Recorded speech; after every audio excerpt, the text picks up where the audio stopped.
I loved our show with David because he was great, but also because he was able to share about his traumatic and destructive experiences and also what life is like now that he's done some work to understand and rebuild after those events.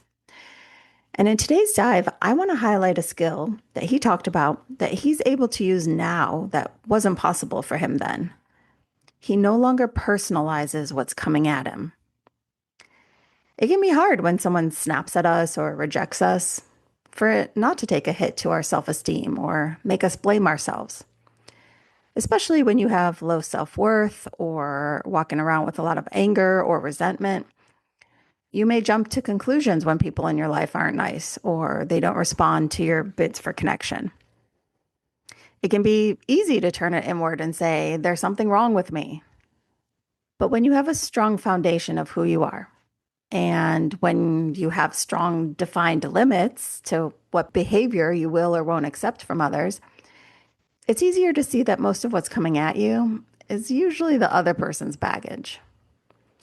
David said he used to feel hurt if someone didn't want to be his friend and that it was because he wasn't good enough. But after becoming a more emotionally well person, he's better able to shrug it off or not let that rejection have so much power over him. Because honestly, there are only a couple basic options here when you're looking for a friend.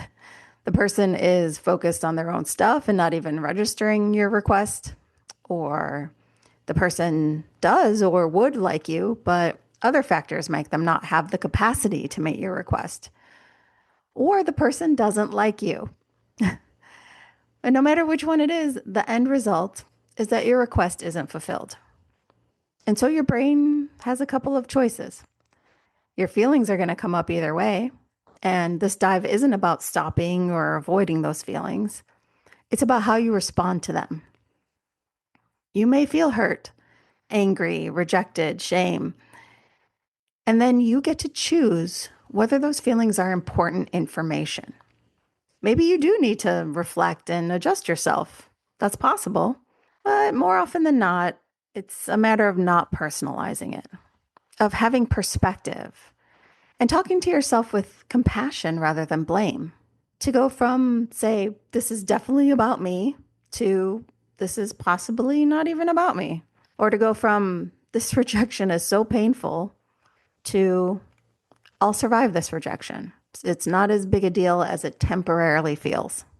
And I really want to make this point. I was talking to someone the other day who was saying, it's not that easy. I can't just turn off my feelings. And I've said this before and I'll say it again. Of course, it's not easy or automatic. When you're trying new skills related to managing your feelings or thought stopping techniques or things like that, it takes regular practice. When you're building muscles in the gym, you don't do 5 reps and then stop because you aren't stronger. Well, I do, but that's on me. But no, when you try new skills for your mental health, you have to stay just as consistent and determined as you would trying to gain any new skill or habit or hobby. When you feel rejected or wounded by someone, and those shitty feelings start swirling around, that's when you do the things we're talking about. Remember that it's probably not about you. Talk to yourself with the compassion you'd give a friend. Don't accept the negative thoughts as fact. Challenge them. Ground yourself in who you are and your ability to tolerate the feelings. And if you find that you're not in a headspace to do any of those things, like David shared he was at one point, get help and start working on processing and healing those deeper wounds that you're carrying. Because everything we talk about in every deep dive I do, all of these skills are easier when you have felt peace and worthy of love. Once you have those things, they're hard to undermine, and they're easy and available weapons against the inevitable fears and hurts that come by.